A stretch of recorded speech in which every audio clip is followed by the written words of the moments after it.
I'm Librarian Racine, I'm Librarian Sarah. and today on ICTBC we're talking about The Curious Incident of the Dog in Nighttime, and it's by Mark Haddon. It's true. And we're sorry we're late, but we had to go to England. You'll see sunny England behind us. We just took a quick trip. We, decided we got some We had some flyer miles. miles. That's good, because I was going to say we used money, but no, we didn't. No. We don't have any money for that. No. Great. Well, we hope that you can join us and you can comment along with us. But before we get started on that, I do want to give you just a quick heads up for our book next month, which is just so happens to be our big read title. We are going to be giving away this copy, but I'm not going to do it until the end because I want you to watch the whole thing. So at the end, Racine and I will have a little special way for you to sign up for to win. So we'll do that in a minute. Okay, I'm going to try to find your comments because among all of the technical difficulty, I haven't done that yet. So Racine, why don't you tell the folks what the book's about? I'm going to talk about the book. What was it? This came out in 2002? Yeah, it's an older title. And it's one of those books where it was like, I think it was the first YA crossover that I've read. This is the third time that I've read it. And this time, actually, I think I read it in 6 hours. Yeah, it fast. was literally like 2 sittings. So this is a great book from that standpoint of, you want a quick, good read. This is it. It's about a boy who, they don't say exactly what he has, if he's autistic. The author at one point said that maybe he had Asperger's syndrome. Anyways, he's not a normal kid, and he loves math. He knows all of the prime numbers up to 5,057. He lives with his dad. He loves animals, and he's outside and he finds this dog that's been murdered. And A couple of dog lovers here. That's nuts. Yeah. Not starting out great. Yeah, and that's a brutal thing to find. Yeah. And so what he does is he takes the pitchfork that's killed the dog. Yeah. Takes it out of the dog, cradles the dog. Because he loves dogs. Yeah. And the woman who owns the dog comes out, freaks out. The police are involved. He hits a policeman because he doesn't like to be touched. He's got lots of rules in his life. And it's interesting, too, because it's just, I think he makes rules to try to figure out how to make his way in the world.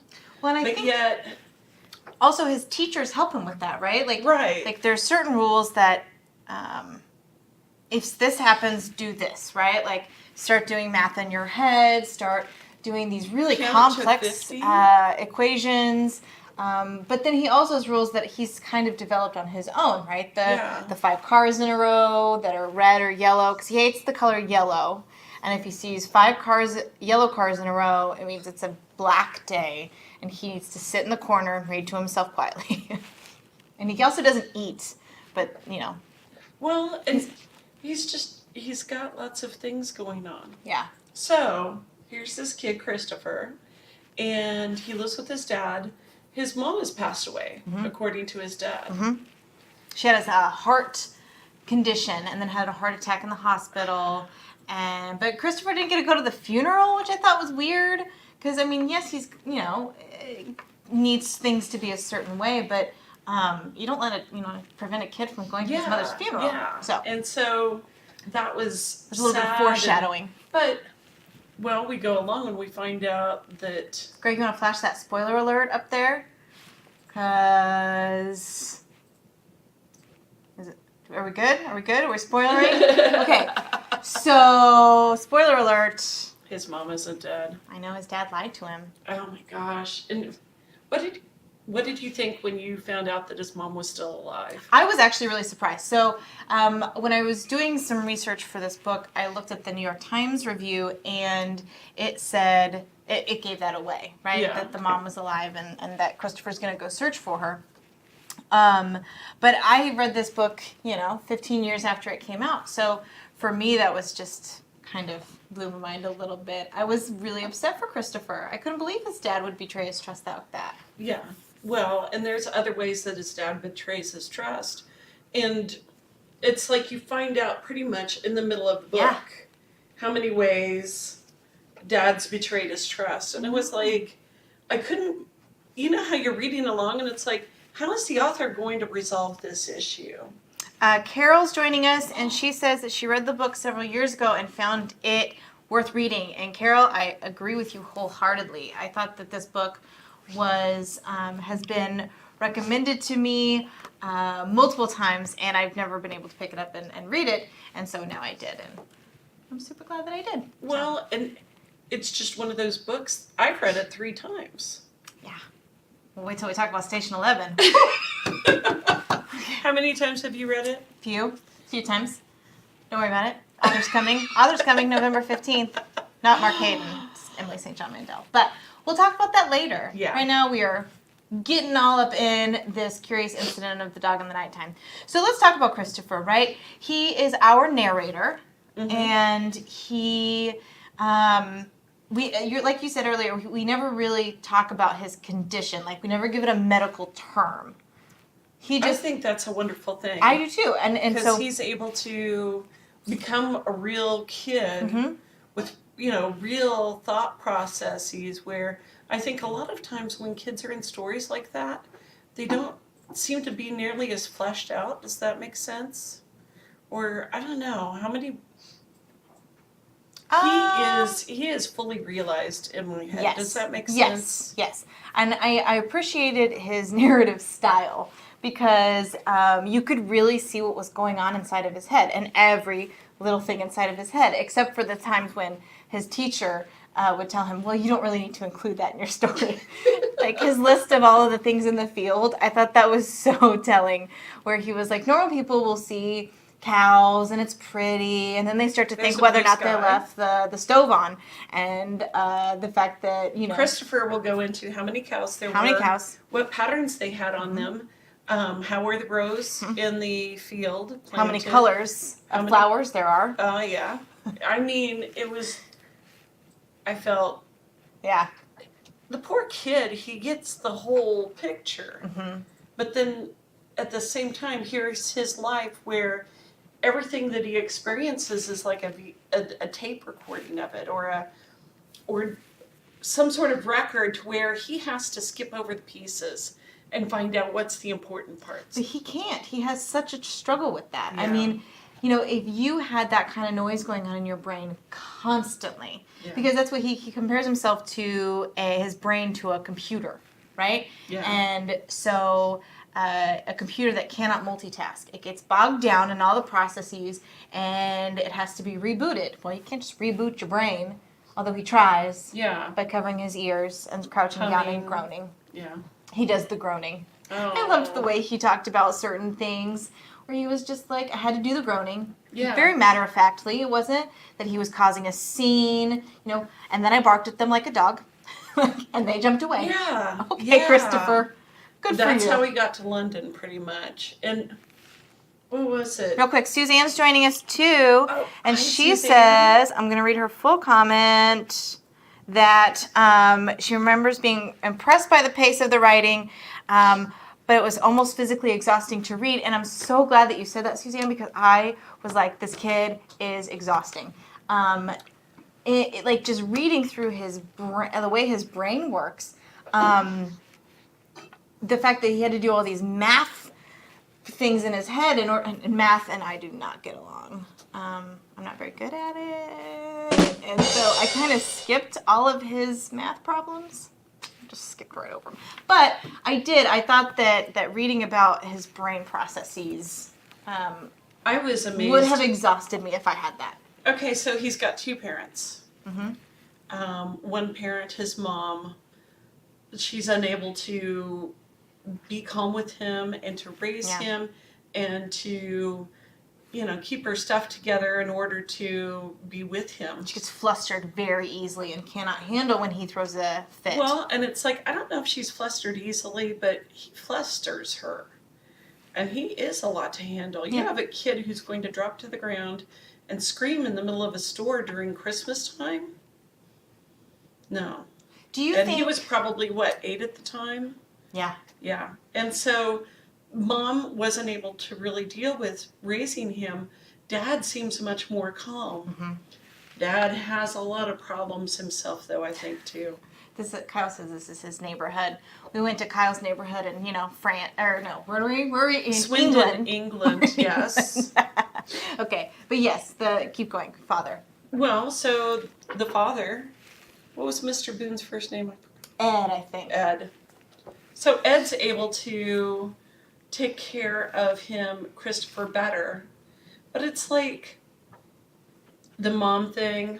Sorry, another spoiler alert, Greg. You ready with that? Man behind the car, and gotta be ready for that, Greg. Spoiler alert. Go for it. Dad kills the dog. Dad's the one that kills the dog. And it's like, okay, so with mom and the dog, and it's this whole like love affair triangle thing that's going on. Quadrangle. Yeah. It's like a love quadruple. Mom runs off with Mr. Shear. Dad has an affair with Mrs. Shear. Mrs. Shear owns the dog. And when they break up, that's what happens. So, well, Kyle, have you read the book? Because what does Kyle say? The book came out 15 years ago. I just give him a hard time because we know Kyle, but that's okay. So yeah, I mean, how do you forgive your dad? How do you? And how do you move forward? And it's interesting in the book, he says that he's going to work, a little bit each day. Maybe 1 minute a day, you'll trust me. Maybe 10 minutes a day. Each day he's going to do something to where he'll trust him. Well, and you can imagine where it's coming from. Like, I can sympathize with the dad. I think he probably didn't mean for the lie to get out of control. He couldn't process it because he is a very logical person, and I don't know that he knows how to process some of his emotions, and so it probably got out of hand, and 2 years later, you're just maintaining this lie. And then, now I don't know if I can forgive him for the dog. That's rough. But, he knows he made a mistake. He knows he made a huge mistake. And I really appreciated his efforts at the end to try to show Christopher that he loves him and wants to, be his trusting dad again. At the end, one of the reviewers, Jay McInerney, says that the novel's end, the gulf between the dad and Christopher, between Christopher and the rest of us remains immense and mysterious, and that gulf is ultimately the source of the novel's haunting impact. Christopher Boone is an unsolved mystery. Is this an accurate assessment? I love that statement. So here's the thing. I think that's so spot on. You do? Oh yeah, Christopher's a mystery. Really, the only way that we get a glimpse into his head is through him writing this book. Absolutely. Category 3, hashtag Category 3. Right, Category 3, because he's right. The book is told from his perspective. He's writing this book. Right. So, this is how and can you imagine a kid that isn't going to talk to you? Oh my gosh. Like if he sees 4 yellow cars in a row, it's a bad day, he's and going to he's check not out going for to the talk. whole day. Yeah. And he might not eat. And you're a parent, and you have to as care a parent, for this child. this is the only way that you can hug your kid. Oh, I loved that, though. I loved that they knew his limitations, and they found a way to make him feel loved and safe. Although, when I was doing research for this, it was talking about love, right? And how Christopher can't really have, he doesn't feel emotion in the same way.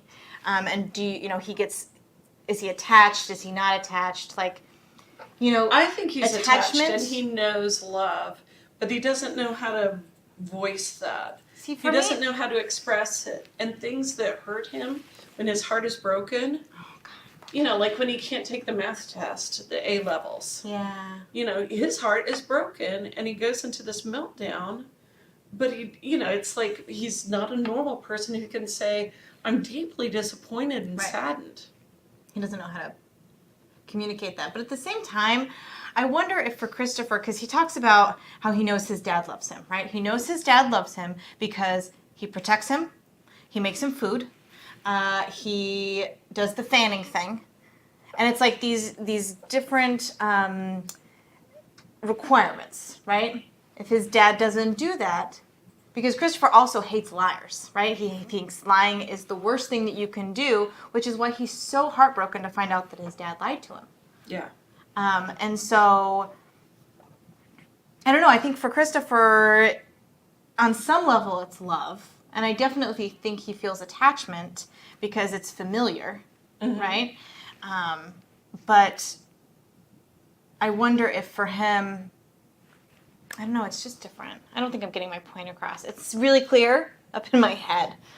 But I would love to know what your all thoughts are on these themes of truth and love and attachment and how Christopher deals with these in his life. We have some more comments here from people. Well, Suzanne said hi to Beth.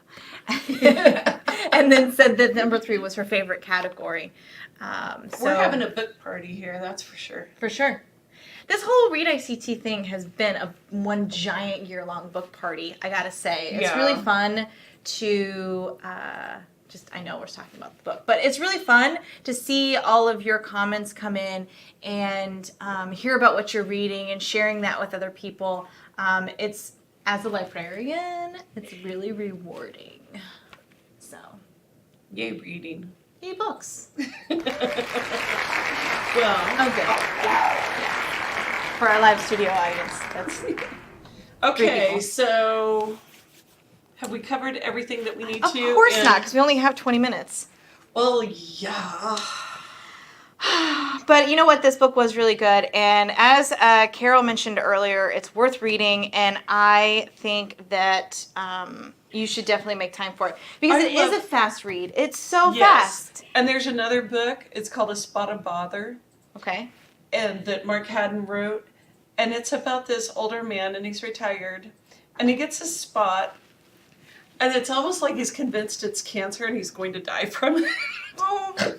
And it's all about his family.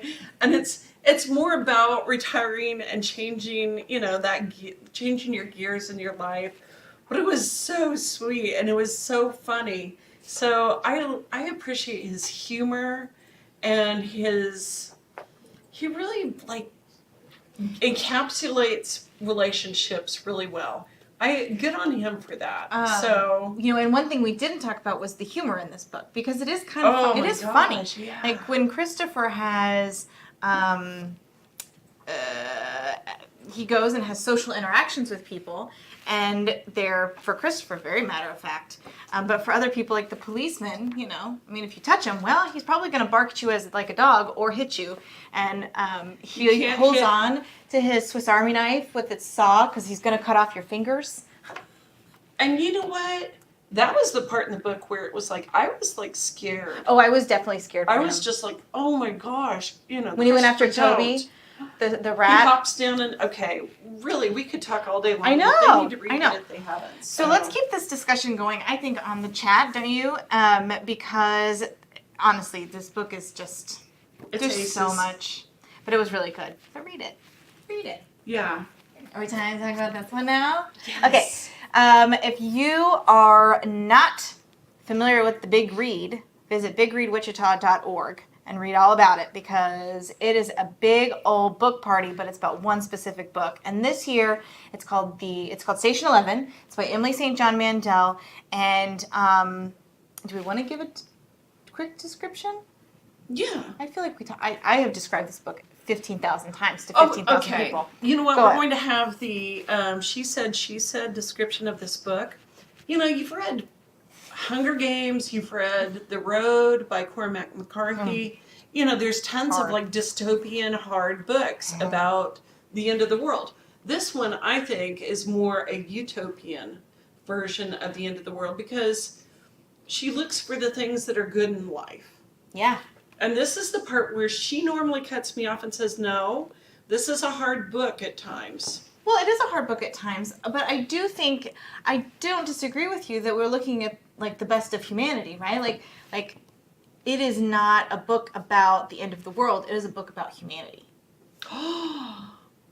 Ding, ding, ding, ding, ding. Did we win? Did we win You together? won. Yay! We won together. Okay, so you should definitely get your hands on a copy of this book, and I would love to give you one. So what we're going to do is give away this copy I'm holding in my hand, and we're not going to do the first one. We are going to give people a chance to watch our video a little bit later throughout the day, and so we would like you to comment with your favorite Big Read title. We've done 11. This is our 11th.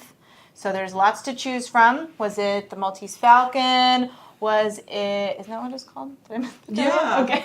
I didn't read that Was one. it My Antonia? Was it Fahrenheit 451?